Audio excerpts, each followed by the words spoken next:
A dramatic, high-contrast thumbnail with the following elements. A sad and betrayed woman, representing the main character, on one side of the image.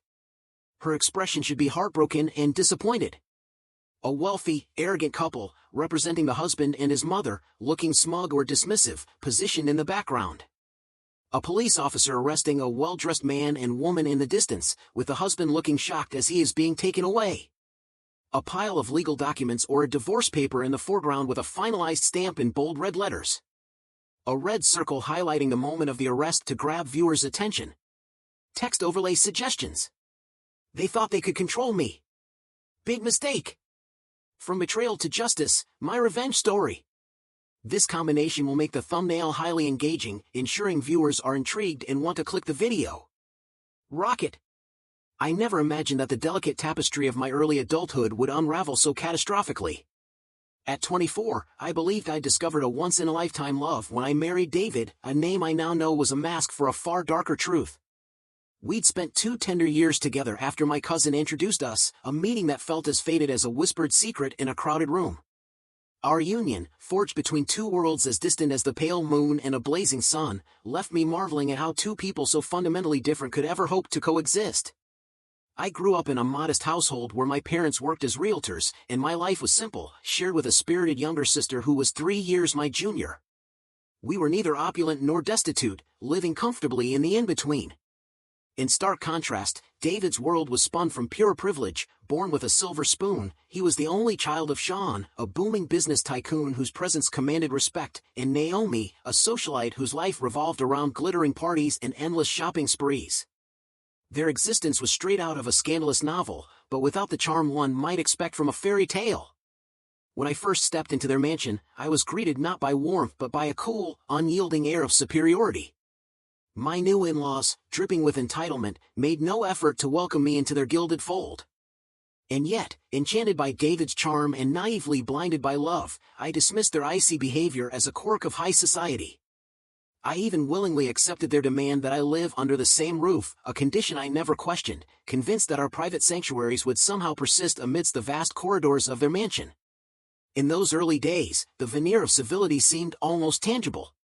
They even swept in to finance our lavish wedding, a gesture that had my family, who had offered to split the cost, feeling genuinely appreciated.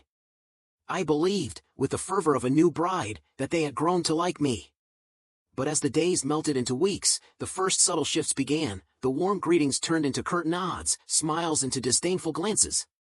Sean and Naomi's once cordial tones grew sharp and dismissive. They would sometimes ignore me altogether, and at other times, unleash barbed remarks that stung like icy needles, always reminding me of my inferior origins.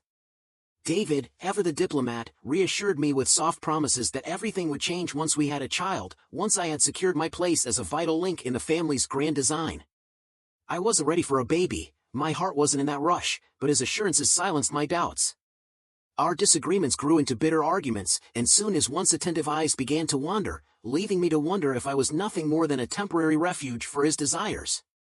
I clung to hope, foolishly imagining that time might heal these growing wounds, even as pressure from every corner began to demand I start a family. Each time I broached the subject of leaving, David's voice would tremble with declarations of love. "I can't live without you," rendering me captive in a vicious cycle of affection and despair.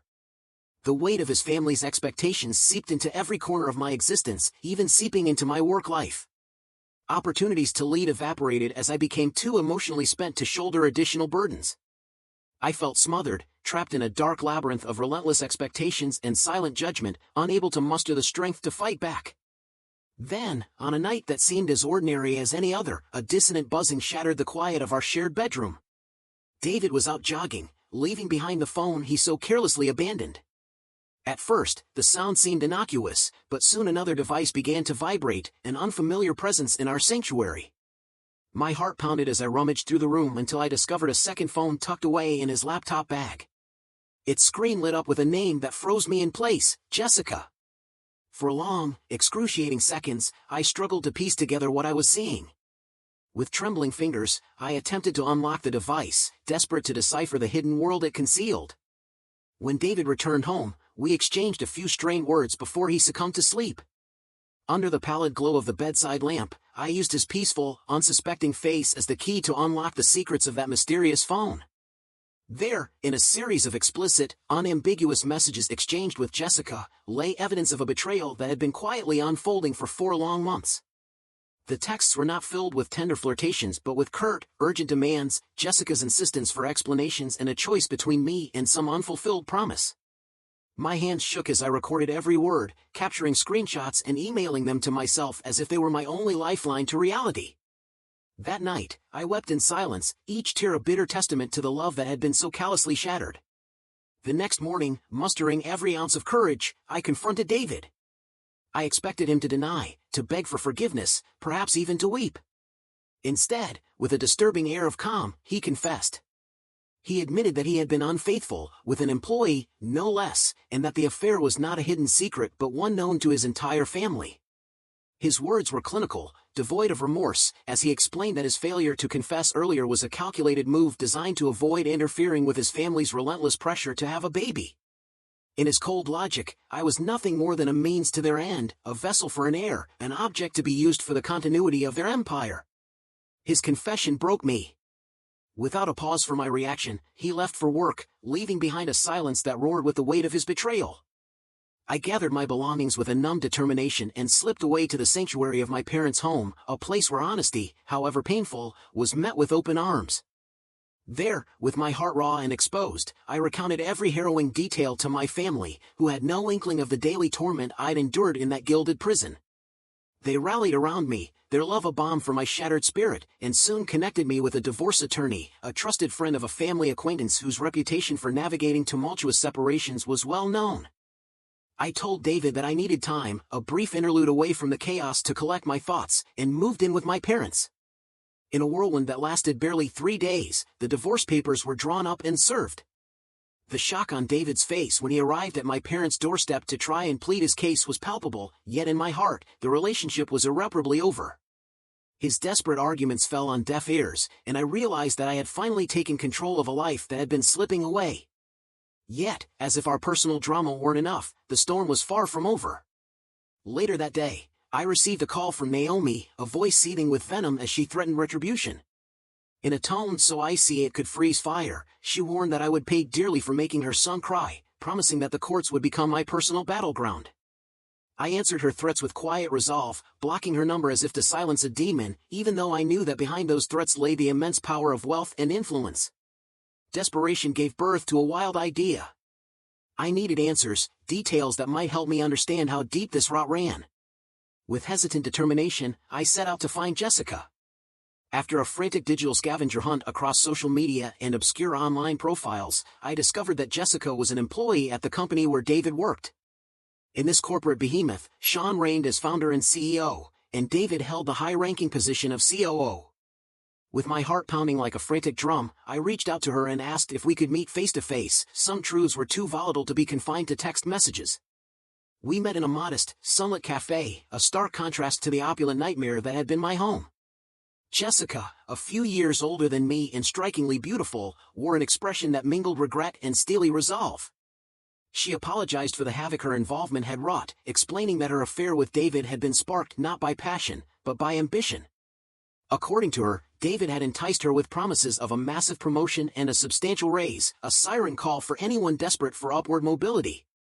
Her voice trembled as she recounted the cold, calculated nature of their liaison, revealing that she had even attempted to blackmail him by using his secret phone, an instrument he habitually kept switched off and hidden from me. Yet on that fateful day, he'd forgotten to silence it, exposing a sliver of a much larger deception. Jessica confided that even after the affair had seemingly ended a month prior, she continued to labor under the same oppressive conditions, her promotion having been snatched away by another employee, leaving her feeling expendable. But the tale did not end with her own experience. She revealed that many of David's female colleagues had been ensnared by similar promises, seduced by the allure of accelerated careers in exchange for compromising their integrity. One courageous woman, who had in fact received a promotion, recounted a confrontation that still sent shivers down my spine. When she challenged both David and, astonishingly, his father Sean, she was violently silenced. In a moment of unbridled fury, Naomi had launched herself at the woman, her hands delivering a barrage of slaps so fierce that they left her reeling, pinned to the ground with the unholy assistance of Sean. David's voice had risen in a feeble attempt to command them to stop, but his words were as empty as the promises he'd made me.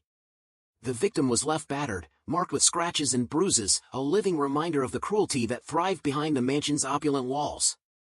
A memory, long buried beneath the weight of denial, suddenly resurfaced, the CCTV cameras I had installed in every room of our once peaceful home.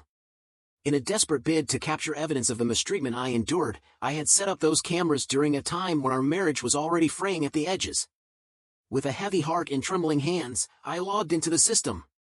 What I saw confirmed every dreadful suspicion. The footage captured Naomi's vicious assault on the woman, with Sean complicit in the attack, while David, bound by his own cowardice, did nothing more than shout hollow commands. The recorded evidence was damning, irrefutable proof of a level of cruelty I had never imagined possible. Armed with this visual testimony, I forwarded the footage to the two injured women, urging them to file formal complaints with the police. Within days, the mighty facade of David's family began to crumble. The authorities swooped in, arresting him and his domineering parents as they awaited trial. Not long after, David's lawyer, a man who had once been a childhood friend, called, insisting on a meeting. When I curtly refused any further contact, his tirade of degrading insults confirmed what I had long suspected: I was nothing more than a disposable pawn in his twisted game. He accused me of orchestrating the reports from his employees to manipulate the divorce settlement, a charge that stung as deeply as the betrayal itself. In that moment, I wondered if my desperate actions had inadvertently endangered the futures of those women, leaving me to shoulder a burden of guilt I might never be able to absolve. Haunted by the possibility that my own pursuit of justice might have collateral damage, I began to question, was it selfish of me to use the suffering of others as leverage in my quest for freedom? Yet, even as the thought gnawed at me, the knowledge that these monsters would finally face consequences brought a twisted sense of relief. I turned to an online forum, a modern confessional where strangers offered their unvarnished opinions, in the hope of receiving an honest, unbiased verdict on my actions. I laid out my story in painstaking detail, every betrayal and every calculated slight, and waited for the collective judgment of a community that would neither be swayed by wealth nor blinded by sentiment. Update 1. I never expected my post to explode with support. The outpouring of empathy and advice was overwhelming, a surprising ray of light cutting through the dark veil of my current life. As I navigate the murky waters of divorce negotiations, discussions about alimony, and the looming trial against David, I find solace in knowing I'm not alone. My cousin, who once introduced me to him, has reached out, laden with remorse for his part in my suffering, and Jessica has kept me abreast of the latest courtroom developments. The trial, with testimonies from several former employees, hints at a grim future for David, a prospect of 3 to 5 years behind bars. Yet even in the midst of this legal maelstrom, I cannot help but wonder, will justice, in its imperfect form, truly heal the wounds of betrayal? Update 2. The scales of justice have finally tipped. A judge has ruled that David and his parents will serve 3 years in jail, a decision that, while lenient on some technicalities regarding consensual actions, does nothing to erase the exploitation and abuse inflicted on those around them. David, burdened with a staggering financial penalty to compensate the women he wronged, may find his fortune diminished significantly. How this will ripple through the details of my divorce settlement and future alimony remains uncertain, but the thought of him facing any punishment at all brings me a measure of peace. Update 3. Now, 6 weeks after my divorce was finalized, I find myself beginning to rebuild the fragments of my shattered existence.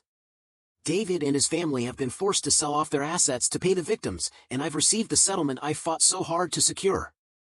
My alimony will be paid in installments over the next few years, a small, steady light in a dark tunnel. Meanwhile, the once mighty company that served as the backdrop for so much deceit has seen its stocks plummet, with new management struggling to steady the ship as bankruptcy looms. Perhaps it's poetic justice that the empire built on exploitation crumbles under its own weight. I know I may not recover every penny, but the cost of reclaiming my dignity feels immeasurable in comparison. Today, I devote myself to mending the pieces of my life.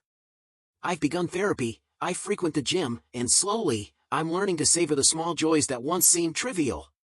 The scars of betrayal remain, a constant reminder of a time when love and trust were manipulated and discarded. Yet, with every sunrise, I reclaim a fragment of myself that had long been lost in the shadows of deceit. I still ask myself in quiet moments, what lies ahead? But one certainty grounds me: no matter what the future holds, I will never allow the ghosts of that oppressive past to dictate the terms of my tomorrow.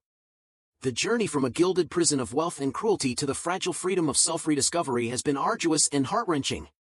And though doubts and regrets may linger, I remain resolute. I will forge a new path defined not by the manipulations of a callous family, but by the promise of a future built on truth, self-respect, and genuine love.